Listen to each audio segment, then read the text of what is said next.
Greetings all who roam this world, and welcome to Anime414 and Improv D&D! I mean, we could do a little I don't think a single person over there. Yeah, no, we gotta outclass those guys over there for their improv, not improv, what are they doing? Their next fan panel. Oh yeah, the fan panel. Come on, guys! Welcome to Improv D&D! That's better. All right. I am your MC, Jared. Anthony could not make it. His house is currently underwater. It's fine. He can swim. But It's true. for those of you who are new to this or haven't been here or just forgot because floodwater got into your brain, this is Improv D&D. It is D&D for those who have been playing their whole lives, who haven't been playing a single day in their life, and anywhere and everywhere in between. As you can see, there are no character sheets. There are no rules. There are only these dice. There are 4 rolls for 4 people.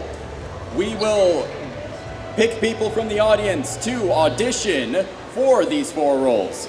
We have a warrior, a magic user, a healer, and a villain. Now, couple things. See this? This is a stage. It's not a soapbox. We want to keep it at least PG-13. That is the highest we will go. There are children in the audience. So, let us start with our first role. We are going for the warrior.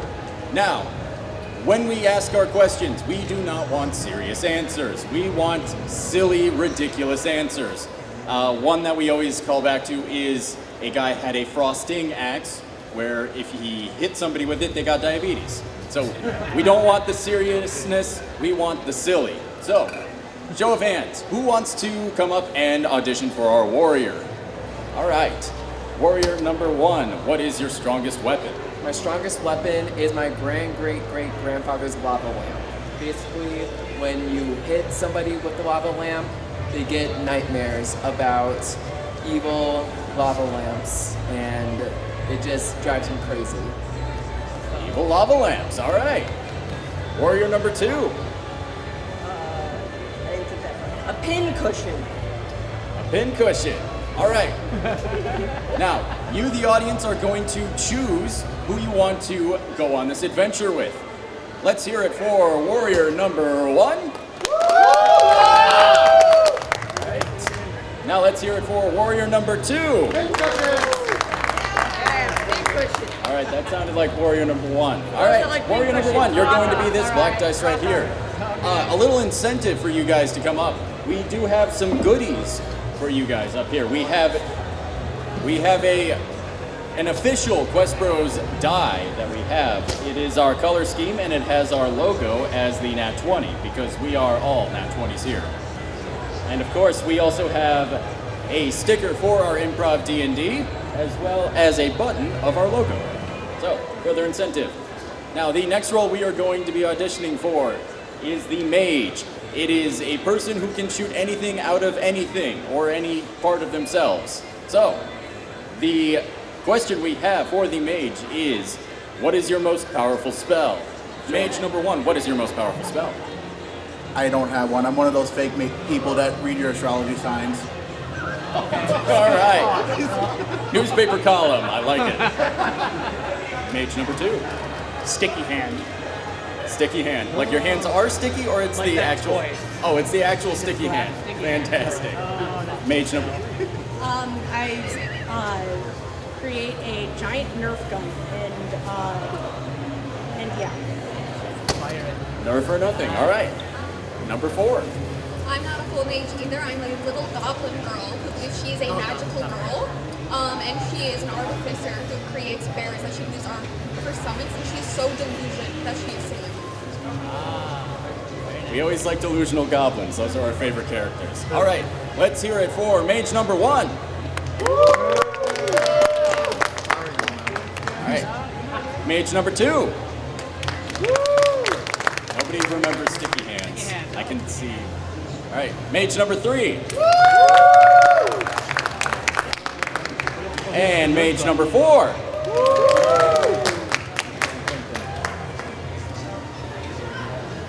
1 and 3. Do you want to roll this? Let's, all right, it seems like we have a tie between 1 and 3, so we're going to do a game of rollies to see who can come up first. 2 and 4, you may sit down, please. All right. Drum roll, please.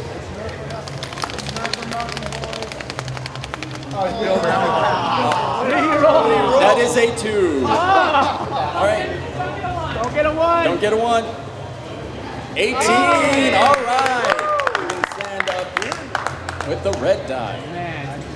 All right. Our next role is the healer. This can be a cleric, or a cleric. If you're doing any other class and you're healing, you're doing it wrong. We already have 2. Wow, you guys don't even know the question. Yeah, what's the We question? probably know the question. All right. The question we have for the healer is, what is the gravest injury you have ever healed? So, healer number 1. I once saw a crime scene in Waterdeep. Guy had a hole blasted right through his side. So I took out a Hello Kitty Band-Aid, slapped it on him, and everything was right as rain. All right, Hello Kitty Band-Aids. All right. Healer number 2. Just a bunch of heroes. Could you repeat that into the microphone closer? I've seen a bunch of arrows just from one person, like pulled them all out one by one. All right. We don't know if that actually healed them. You just kind of de-arrowed a person. All right. We can do better. All right. Healer number 3. A hangnail. You failed, but you got the hangnail out. That's all that matters. Okay. All right. Number 4. I used to work at a paper company, and some guy. Sorry. Yeah. Sorry about that. No problem. And one guy got just a bunch of paper cuts, like everywhere. So I healed that. All right. Full body paper cuts are no joke, folks. All right. Let's hear it for healer number 1. Healer number 2. Pity claps are always fun. Healer number 3. And healer number 4. All right, that's healer number 1. You will have the white die here. Now, since it is halfway through the whole audition process, and I say halfway as there are 3 people out of 4, I'm gonna point your attention to these lovely little QR codes. We have other events that we do, from Fan Expo to Gen Con. We record other Improv D&D shows so you can see the madness unfold with an 18+ rating for most of them. But if you could please like, comment, and subscribe, that would help us out a lot. All right, shameless plug over. On to the funny. For our final role, we have the villain. It doesn't matter what kind of villain you are. You could be sneaky, you could be cunning, you could just be bombastic. What you have to answer for, however, is not your crimes, the evilest thing you have ever done. So if you want to play the villain, please come on up. Villain number 1, what is the evilest thing you have ever done? Put ranch on some burgers and put some anchovies on them and fed them little kids that were in a privacy home. See, you led with ranch. You do realize you're in the Midwest, right? Yeah, but then you went with the anchovies, and that's the real evil. All right. Villain number 2. So I used to be the astrology wizard of their party before I got kicked out. So anyways, I bring down the local orphanage for the insurance claim. If I had a nickel for every time we included orphanages in a section, we'd have like, what, 3 nickels? 4? It's kind of crazy. It keeps happening. All right. Villain number 3. I was on an 8-hour flight, and I brought a child on board with me. It was only 3 months old, and it cried the entire flight. Wow, that's so evil, man. Dang. Wow. That is evil. All right, number 4. I kicked a dog. Wow. That's Disney evil. All right. Let's hear it for villain number 1. Sorry, you led with the ranch in the Midwest. All right, villain number 2. Villain number 3. And villain number 4. What are you thinking? 4. It sounds like 4. All right. So you can come up. You have the other red die. Let's give it a round of applause to our adventuring party.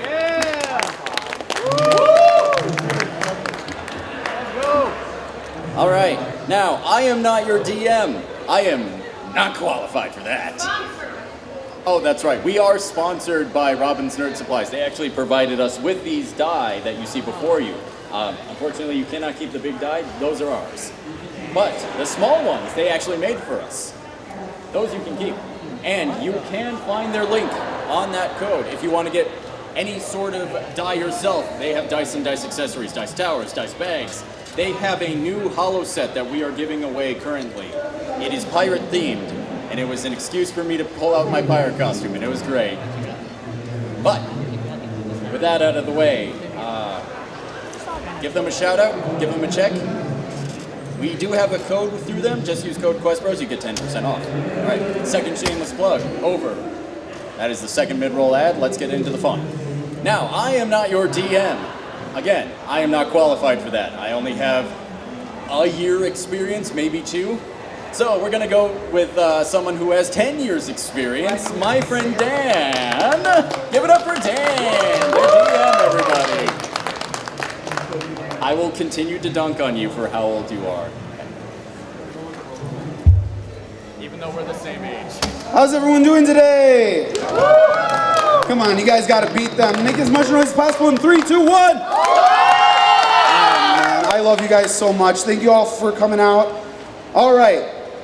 What he forgot to mention is that it's not over. We encourage heckling. I want you guys to be shouting out things, having fun. This is as much for you as it is for them, and it's pretty much to torture them, because as any DM and any good DM does, I love to torture the party. So, to start off, we need a location. So just start yelling out locations, and I'll just start picking out of random one of the locations. Maybe I'll mix it up. Branson, Missouri. You know how many times we get like Missouri or Ohio? Go on. Trust me, I've done this 100 times. I can hear you guys. Enterprise out of mouth.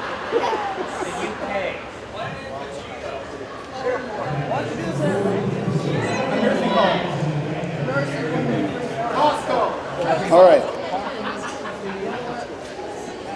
So, something I learned about, we're going to go kind of mix this up. Something I learned fun about a lot of government places is that they have really weird stores in them.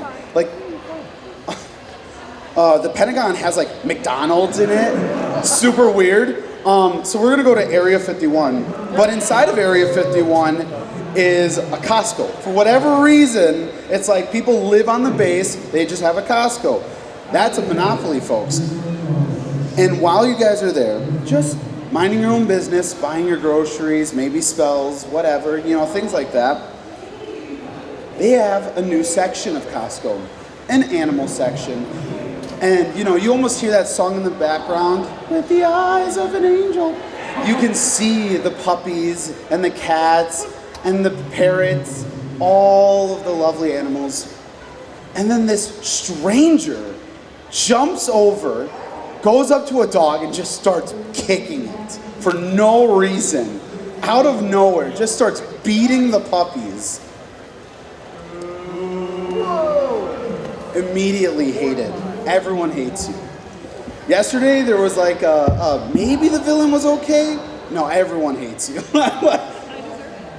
Healer, we're gonna start with you because I think it makes sense in my head. What would you like to do? Well, first things first, I have to reflect on my teachings at Harvard when I got my doctorate. And I realized the only way to make the situation better is with a SpongeBob sticker. So I'm going to open my medical briefcase and look at the stickers to get out. I'm just going to try to find one of those for the dog.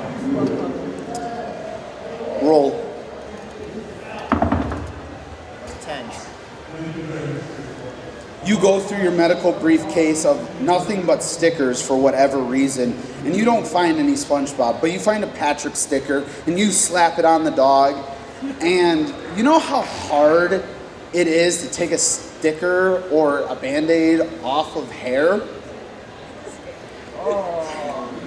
I don't think you did much healing there. I think that puppy's gonna be in a lot more pain later.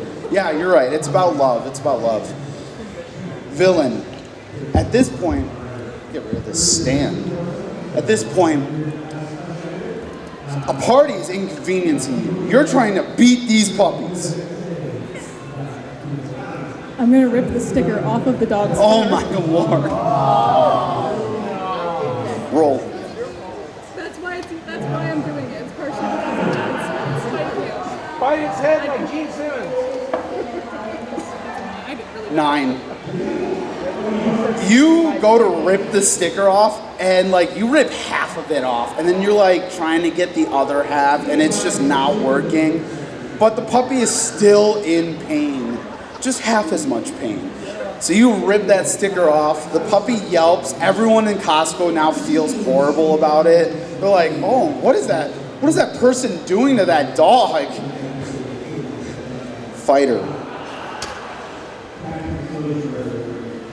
This complete stranger is just destroying these puppies. You have an audience now of Costco members. Someone's going off to get like an Area 51 guard right now. Like, I look at the puppy and I give flashbacks of my great-great-grandfather that gave me the lava lamp. And he died because somebody kicked a puppy, and then he went, hey bro, that's not cool. And the guy who kicked the puppy pushed my great-great-grandfather into oncoming traffic. So I just feel this rage. So I know that we need some more help, so I'm gonna go find the manager of this Costco. Roll. 2. You go up to every individual person and you go, are you the manager? No. Are you the manager? No. Are you the manager? No. Are you the manager? No.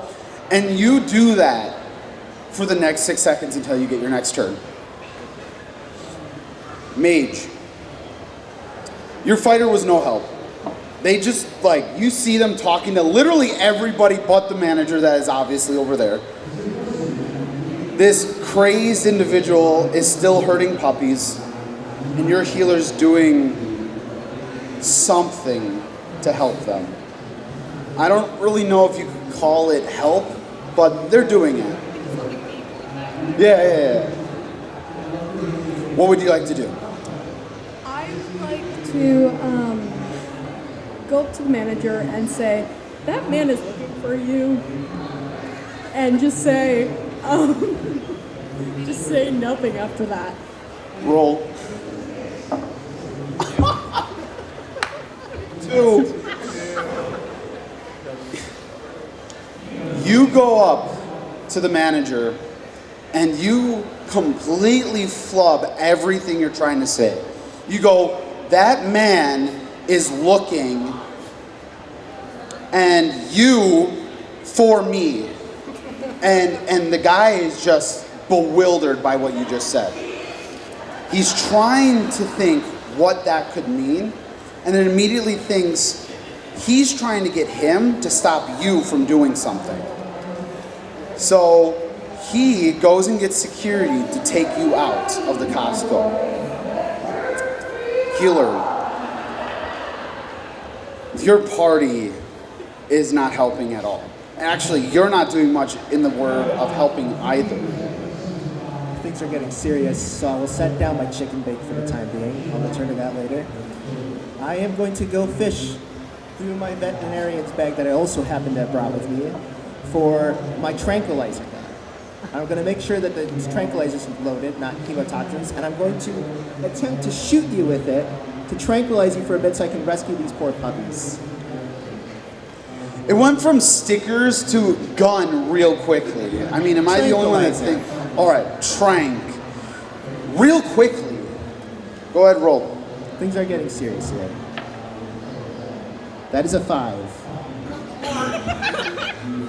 Not a single one of them can roll above a 10. It's wonderful. You go and you're checking the tranquilizer gun and you're like, how does this work again? And you shoot yourself in the foot, mid like futzing with it, right in the foot. And you look at the villain, you go, that was for you, and you start to pass out immediately. The villain, scruff of a puppy in their hand, just like, okay. The puppy's like screaming, whining. You're probably like the biggest monster I've ever DM'd for. Thank you. Murdering puppies. They're not dead yet. Yet. Villain. At this point, I mean, there's not even like a party really stopping you. I think they completely are failing. I mean, you just keep kicking and beating up puppies, I guess. Can I start hitting his unconscious body with the dog? You can do anything. There is no rules. So you grab the puppy by its leg and you just start beating the healer with the puppy, hurting both the puppy and the healer. I love how they're dying. The rest of the audience is like, what a monster. Someone call the cops and make sure this woman is taken away after this. So, I like the husband in the background just like, yeah. Oh, I'm so sorry. The dad in the background just like, I'm so proud of my daughter. Fighter. Hi. So at this point, it's time to stop screwing around. Things are gonna get violent. So I'm gonna pick up the healer's half-eaten chicken leg, and I'm gonna basically shove it in the villain's mouth, and then I'm going to try to hit the villain with my lava lamp. Roll.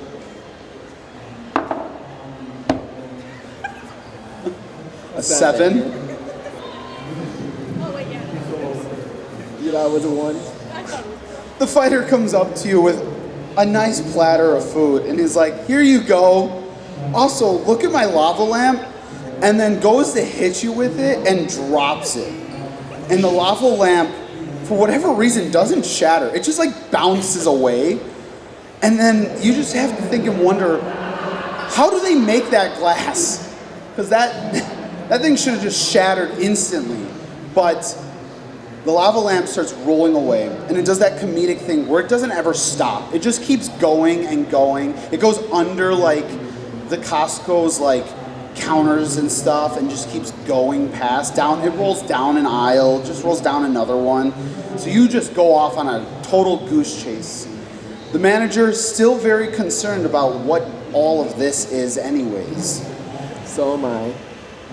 Mage, the manager's now got its security guards. They're trying to apprehend you. The villain's eating a nice chicken bake thing and continuing to beat your healer with a dog. There's a lot that you have to fix. I would like to try and plead with the manager to let me stay and help him. Roll. 12. 12. Finally over 10. No, I got it.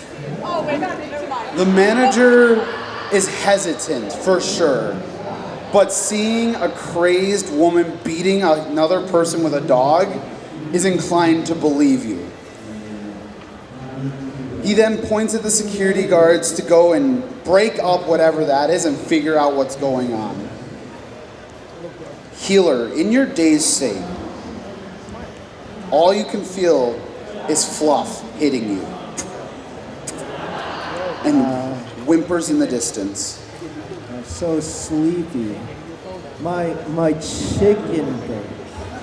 All right, gonna get this adrenaline shot and stick it in my thigh. See if that wakes me up. 18. 18. You stick yourself with adrenaline and it starts to wake you up immediately. You stop the villain from beating you with a dog and you rip your chicken bake out of their hand.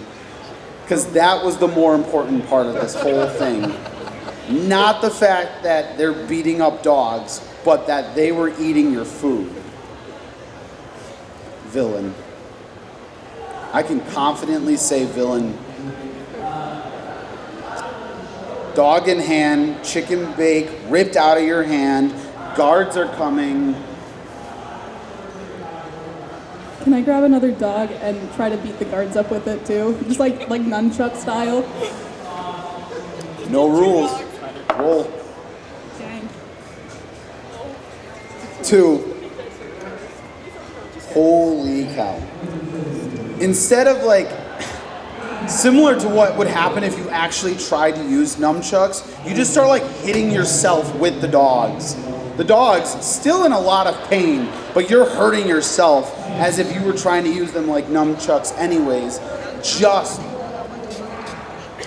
This is a disturbing image in my head of these poor puppies that you're just flinging around, even if you're hitting yourself. I mean, so the rest of the party, you guys see this crazed individual just whipping dogs around, hitting themselves with it like a lunatic, a complete psycho. The guards step back. They're concerned. Maybe they should wait for the Area 51 guards with guns. Fighter. Okay, so I'm gonna go and I'm gonna, with this epic chase for the lava lamp, I'm eventually gonna grab the lava lamp and then I'm gonna open it. And remembering that I'm pretty sure that whatever liquid inside gives me higher power, I open up my lava lamp and drink the liquid that's inside. Roll. 11. You open the lava lamp and you start chugging. You drink the contents of the lava lamp, and the spirit of your great-great-grandfather comes into your being and powers you up, sends you to the next level, gives you the strength of a slightly more average strength person. Similar to like an old man. Mage. I just want to say one thing. Level up. But I am going to look at the fighter, very concerned for why they just drank whatever was in that lava. Yeah, that couldn't have tasted good at all. It didn't. I am going to walk up to the villain, and I am going to say, "What are you doing?" Therapy? I need that. Why? Just, what did they do to you? Oh. I guess roll for some sort of like persuasion or deception or something. 11. All right, so you go up to the villain and you're like, you need to stop and like question your life choices. You really do. And the villain, they take that to heart. They're like, I know, but they hit you with a dog anyways. They're like, that's why I'm a villain. I know I'm bad. I know I'm evil. And they start beating you with the dog. The dogs are trying to like claw their way out of the villain's hands, but they're still beating you with the dog. Healer, if I could call you that. You've done nothing, hurt a dog, knocked yourself out, brought yourself back. You're right, I'm not doing a lot of healing right now, so I need to reflect on my teachings at Johns Hopkins University and the medical schools there. And remember that Hello Kitty Band-Aids do make everything better. But I don't have a clear target. The dog's hurting, you're hurting from some inner turmoil, from some past trauma. I have no clue what's happening to your insides from that lava lamp.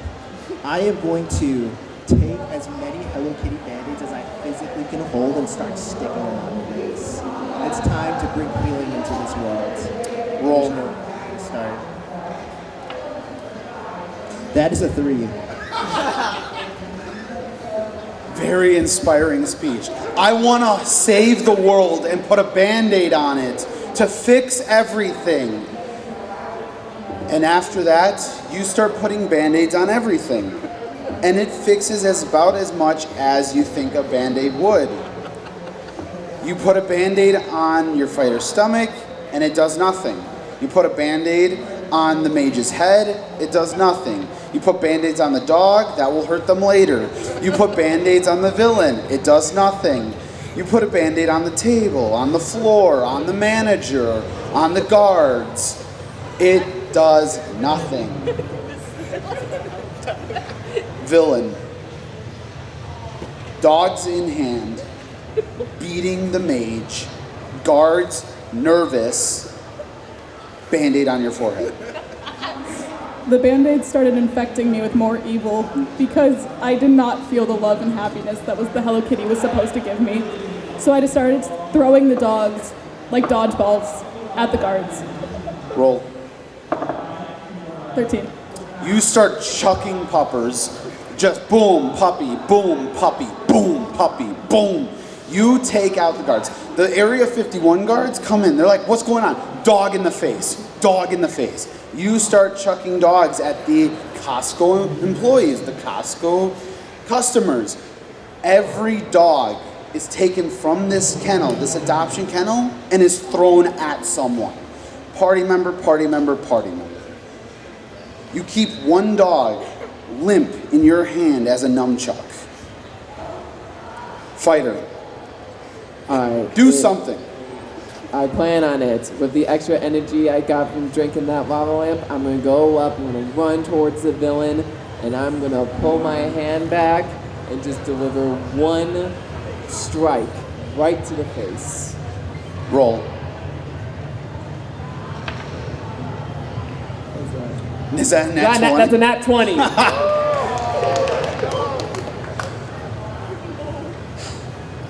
With the power of a slightly stronger individual with the abilities of an old man, you walk up and you give one good punch to the villain. That punch not only stops the villain from throwing the last of the puppies, stops the villain from doing whatever evil they're doing, it makes them stop and reflect a little bit. What am I doing here? What went wrong? The puppy still whining in your hand. Makes you laugh, I guess, a little bit. But then you start to think, why am I so deranged? How did I get here? That punch didn't hurt all that much because it was a punch of an old man, but it still hurt. Mage. The villain's distracted. Your fighter actually did some damage. Finally. What? The villain needs to be taken care of because the guards can't. Alright, so I'm going to lock the villain in a bouncy house cage. And there's no escape. None. Roll. 11. You start to manifest some sort of bouncy house cage, some sort of rubber room for the villain to be trapped in. However, you said one key thing. You wanted it to be unescapable, but you could not manifest that inescapability. Similar to a bouncy castle, it just has a slit on the side for them to walk out of. They are stuck in it for about 20 some seconds before they find the door. Healer, you've done nothing. I mean, you put stick or bandages on everything. And I delusionally believe that has helped everyone in this situation. No, you don't.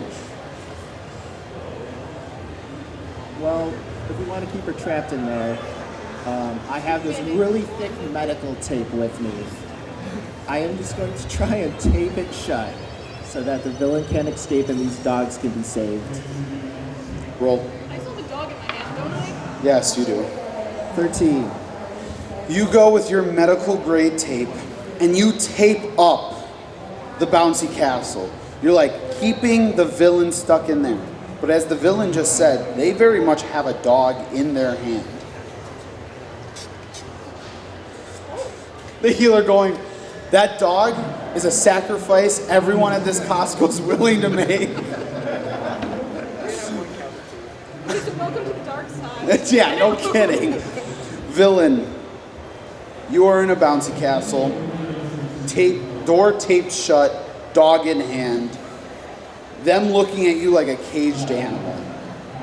I start doing the crazy. I was crazy once. They put me in a rubber room with a dog. Dogs make me crazy, and continue doing that in order to pop the bouncy castle. Roll. 19. What? So you sit there like a crazed individual, just speaking crazy nonsense over and over and over and over. But like a bouncy castle, if there's not something constantly inflating it, it just deflates over time. And there's nothing inflating this castle. So it starts, in your mind, deflating because your sheer psychoness is deflating it. But it's just casually deflating over time.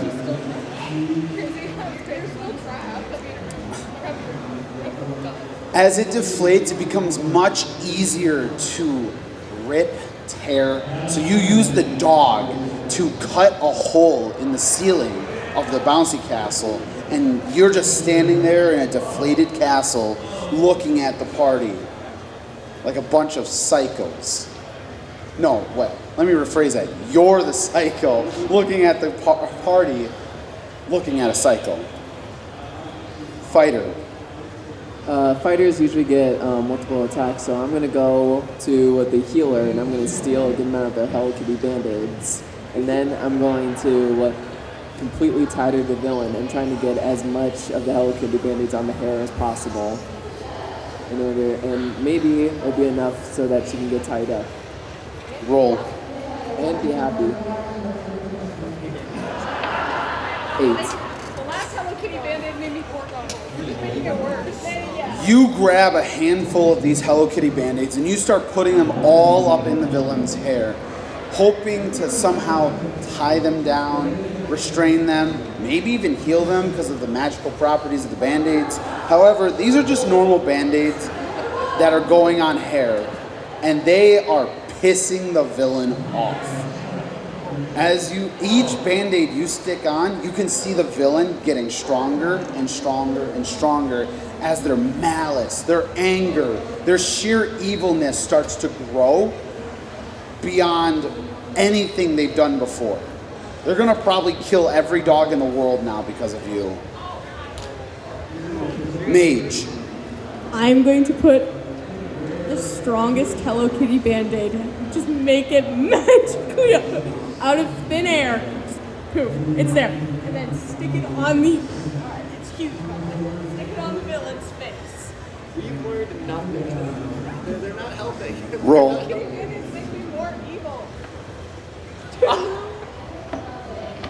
2. I don't even have a try at this point. You manifest the strongest Band-Aid in the world, and you put it on the villain, making the villain stronger than they were before.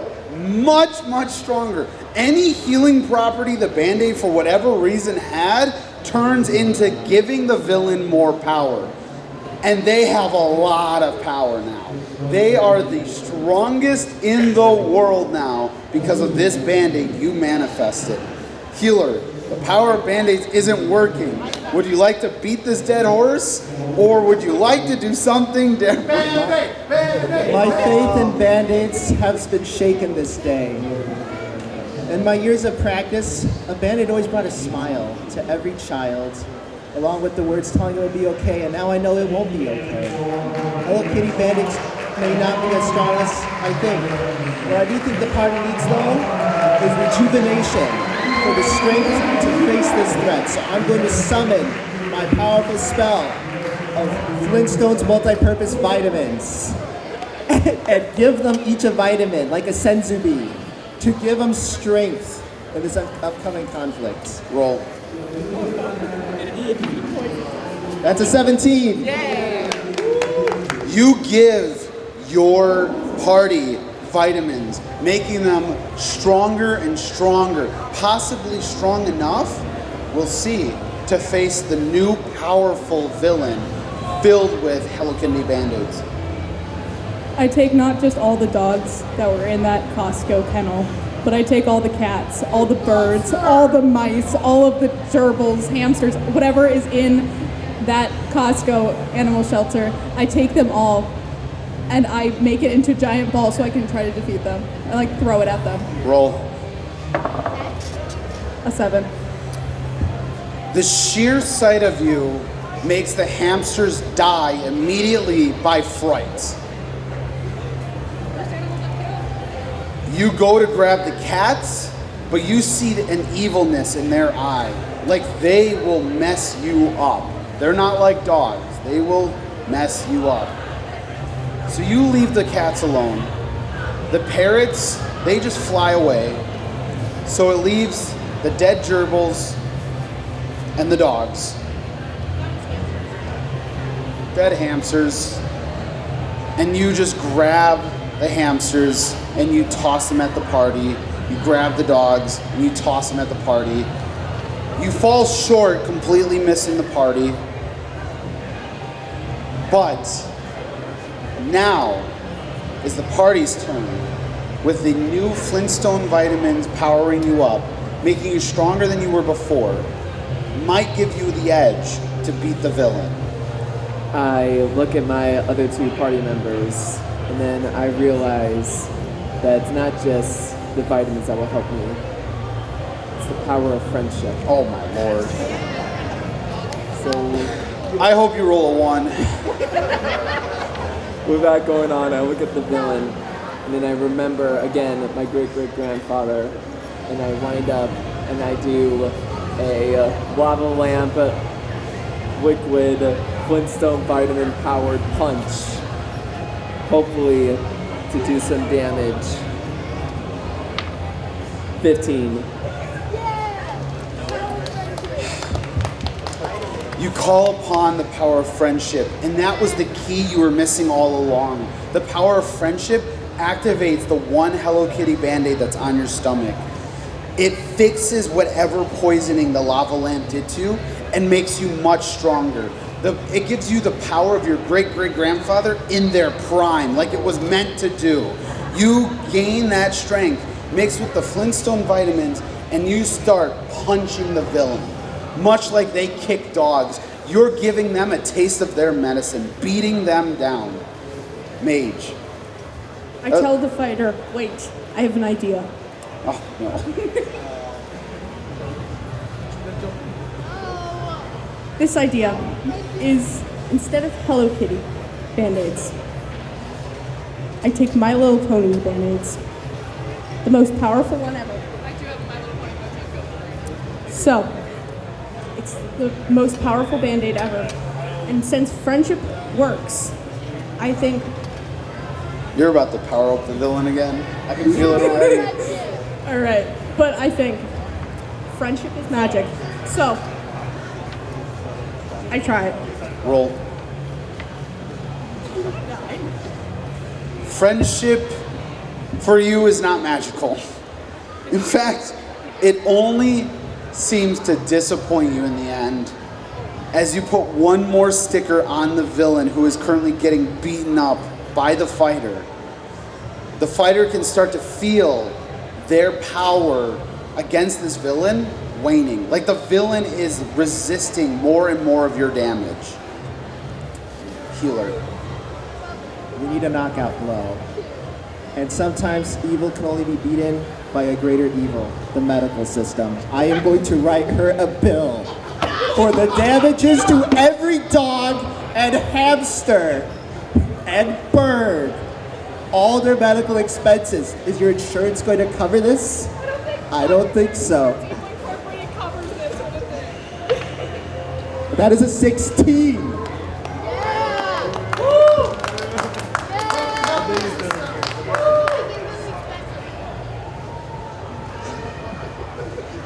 With that, doctors start coming in, vets, everything in between.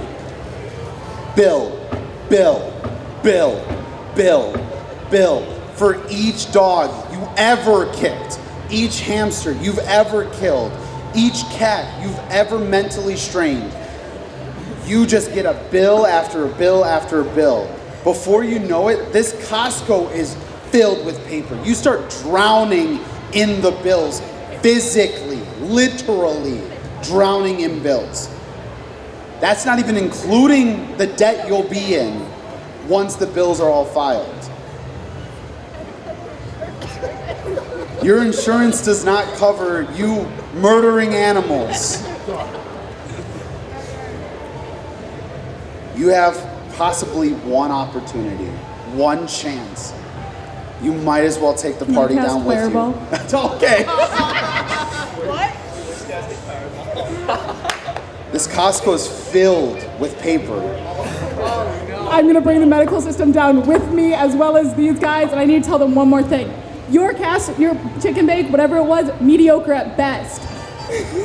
Your dead great-great-grandpa, whatever it was, I'm the one who pushed him in front of oncoming traffic. You're useless. He's been doing practically nothing, and also, your therapy sucks, and I could get someone like online better. If I set the room on fire, I'm going up with it, and I'm okay with this. Roll. It just burns the paper. That's it. You cast Fireball. The first real thing D&D related you guys have ever done. As you throw Fireball down, it engulfs the entire Costco in flame, burning the paper, making this almost like an oven, burning hotter and hotter. Burns the rest of the dogs, the rest of the party, the rest of the Costco employees and the customers. And it burns, you turned me down, and it burned, you still have me down. And it burns the rest of the Costco. So, you burn down the Costco with the party and yourself, leaving nothing but a field of ashes in the wake. From those ashes, similar to like a lava lamp getting reignited, comes the fighter, getting up. And on the fighter's hand is the mage. And from the mage is the healer putting one more band-aid on the mage.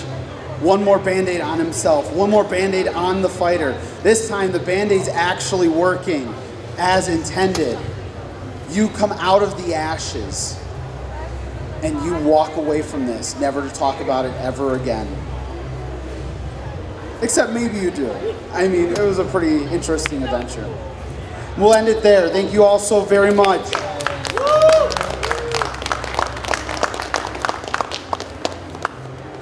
One more round of applause for our DM, everyone. And for our party. We'd like to thank you all for coming out. We know you could have done anything else at this convention, but you decided to spend it with us, and we thank you for that.